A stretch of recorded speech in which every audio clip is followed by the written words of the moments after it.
Thank you very much, SABC. Yanus Walus. If the inquiries it will bring about closure, it is a matter that we believe should be undertaken. And that's what we are advocating for. It doesn't matter whether he is here or not, but inquests get to be open from time to time to look at matters, even post facto. With regard to News 24, spaza shops, what was your question? Are you prepared for the possible backlash from civil society? Civil society has always been backed up in most of the time in terms of issues given South Africa's constitutionality. So we are saying that matters must be interrogated and be implemented in the context of the law. And that's what is important for us. But what the evidence is telling us from the intervention since the president have pronounced 2 weeks ago is what we see, that they are illegal spaza shops, they are distributing and selling expired goods, and so all of those things now are there for everyone to know in terms of this process. At Tabazimbi, we are talking to everybody. I think we will conclude those discussions between today and over the weekend and take a decision about that. It's not possible to have ANCTA delegation. We don't agree on Ukraine-Russia conflict. We don't agree. What are we going to say? Because when we go to Ukraine, we will tell them, let's proceed to Russia. They will refuse. You saw almost John Estazen, he was a Mr. Mystery Man there in Ukraine with a parachute and all of that. So we're not going to agree. Our view is to talk to both, and the war must end, cessation of hostilities and so on. And we've been playing that role, shuttle diplomacy, in a way, through our president and working with others to bring about an end to that particular conflict. So the DA option and the ANC is not going to work. Yeah. I can tell you right now, you don't have to waste your time about it. UFM, human rights, play a oppositionist thing. I think they are doing their job. They are doing their job. And they must do their job without favor, and because it's part of the Chapter 9 institutions.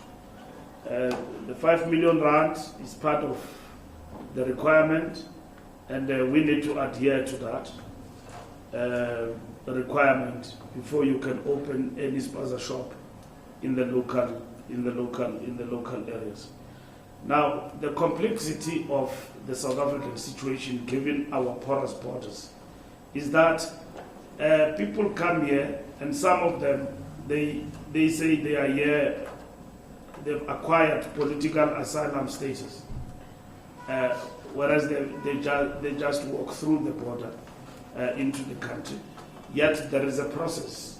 If you want to acquire political asylum status, South Africa, indeed, it has signed a number of conventions that recognize the importance and the respect for refugees. So it's a matter that going forward as well will be interrogated as we deal with this difficult situation in our country. Visa waivers for Nigerians. You see, the distorted view in the public is that President Ramaphosa said Nigerians can come to South Africa without passport. They don't have to acquire visa, whatever that was perpetuated. Now, the reality of the matter is that South Africa have got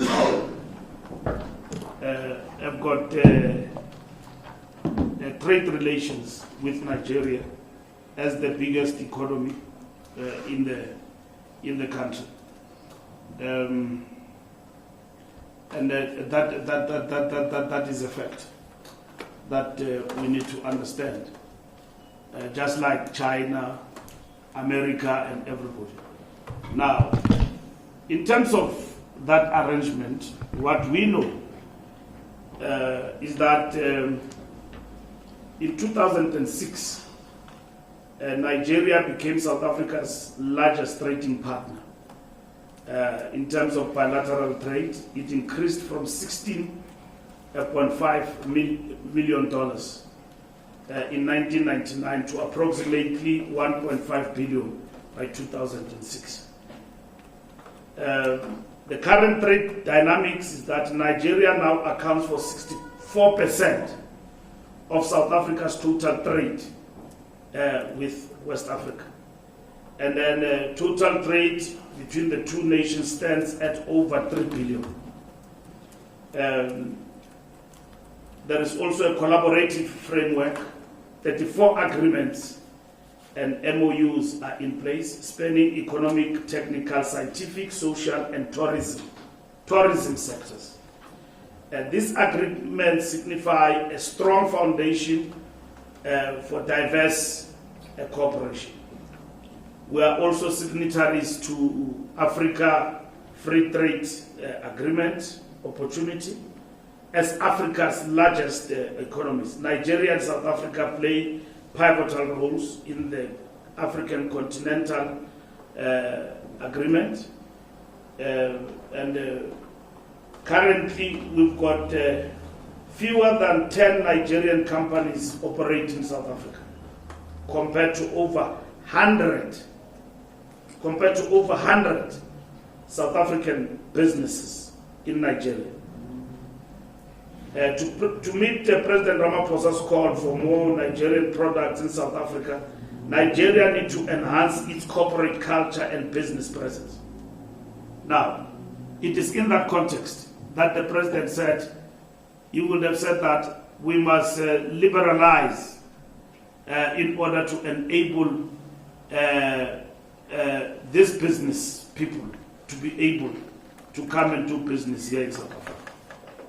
Now, South Africans, when we go to Nigeria, visa requirements for business are very easy. For business or for tourism, it's very easy.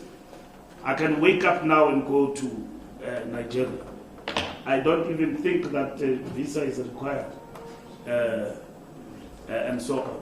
Now, the South Africans, what they are cautioning and which they was a complete distortion of the president's view, was that somebody says, President Ramaphosa says that Nigerians must come to South Africa walking and without even a passport. I mean, there will obviously be an uproar. There is no context that we're talking trade relations here with the country. The same as China. The Chinese government is doing a lot of business. You can see their cars here. They say that visa requirements to come to this country are stringent. And then the president went to China and said, we will look into that. It's the same statement that applies in the Binational Commission with regard to Nigeria. Now, for political expediency, this is distorted deliberately in order to give a wrong interpretation. The number, from a tourism growth point of view, the number of Nigerians visiting South Africa for tourism has increased by 20% over the past year. This increase has contributed to the 95.1 billion rand, which is 5.3 billion US dollars in direct spending recorded from international visitors during the 2023-2024 financial year. And there is a growth potential in terms of Nigeria and South Africa as economic giants. We must continue deepening that collaboration to unlock Africa's full potential, especially under the framework like the Africa Free Trade Agreement. Now, there's no way we cannot trade with Nigeria, which is the biggest oil trading partner with South Africa, oil which we don't have in this country. So this is what the president is talking about. So let's address the question of porous borders and the illegal immigrants and not misconstrue that with the principled position of a country. Even if ANC can be out of power, anyone who's going to come is going to deal with this. We don't exist in an island. We exist and grow with other countries. The same as with America. And that's it.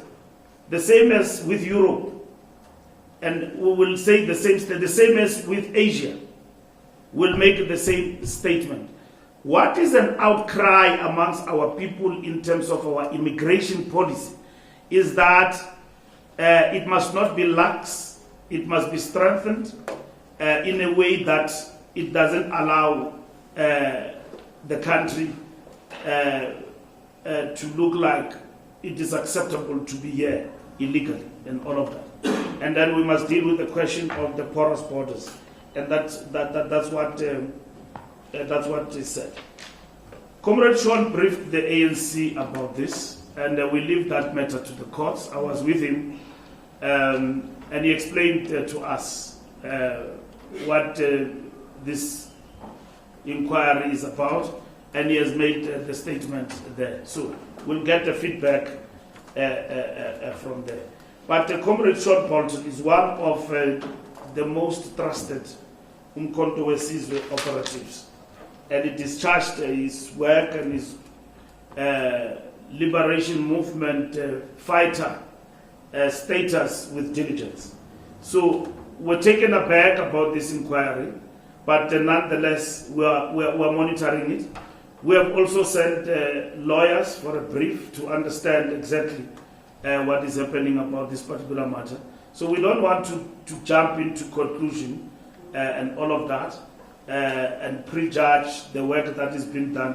We are observing that as the ANC because we have taken a blanket indemnity for all freedom fighters in this country. We can't be equal to apartheid monsters that killed our people.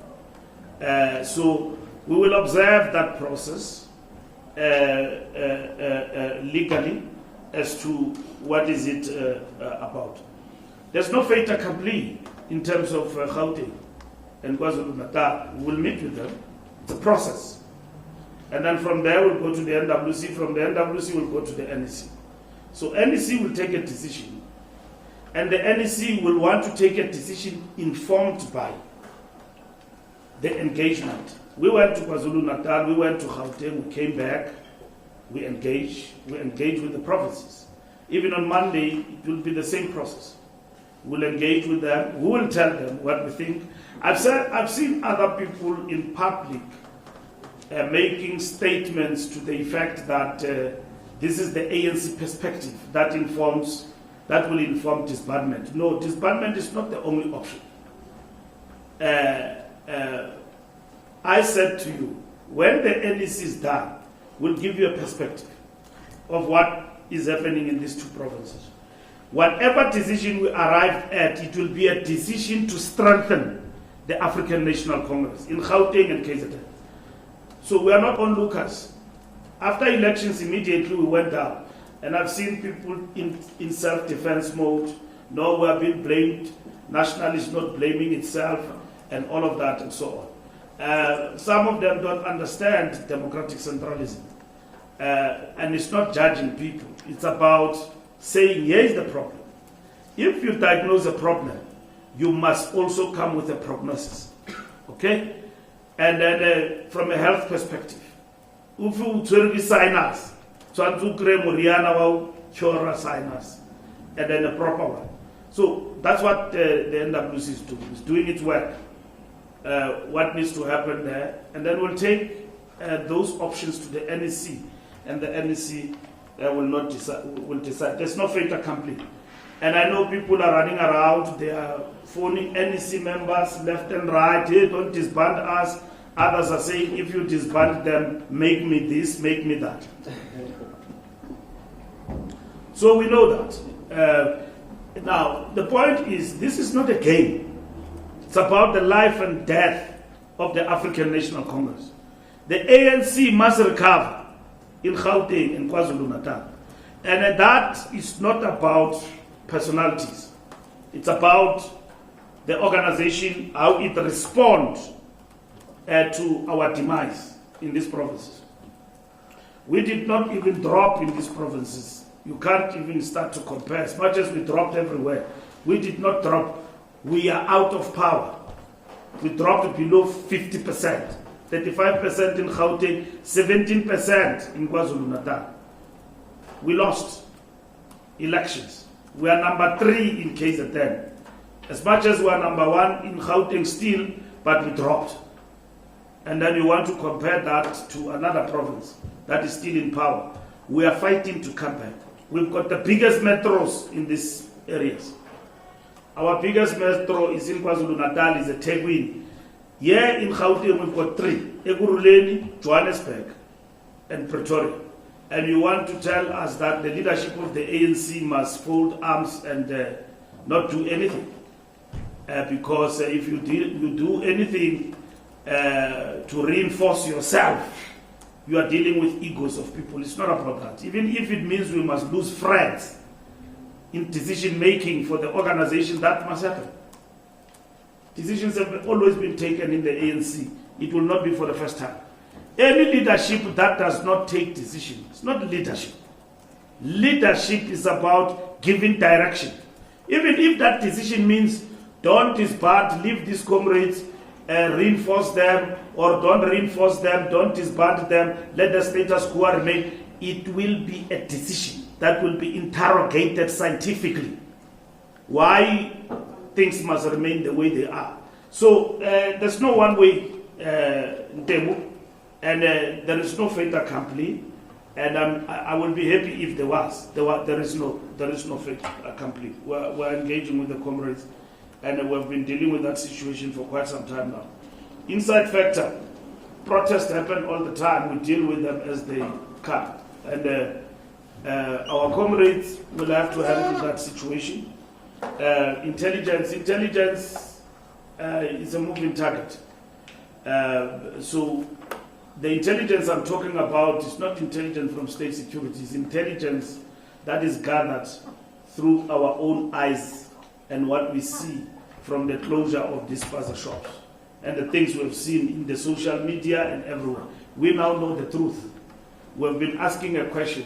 Where do these people, for instance, get these cheaper goods? They are fake and all of that. No, they are coming via the ocean and then they are dropped. And probably also via road, fake cigarette, fake alcohol, everything. When you go to a shop in a local area, this is a shop of so and so, and this is a shop, you compare the prices, you will see. And they are very generous in terms of giving debt. So that is why we now know that abantu IDs are banji. South Africans are also working with them to protect this illegality on the ground. And there's no justification for criminality that you are unemployed, you must be a criminal and kill your people. There's no justification for that. Our people have sold their houses and rented them out to these criminals in the different areas. And because every month they are getting rent. Kids have been trafficked and prostituted in different areas. They are paying. I was Minister of Police. We closed, drug dens and everywhere. In Mtanzan, there is a street there.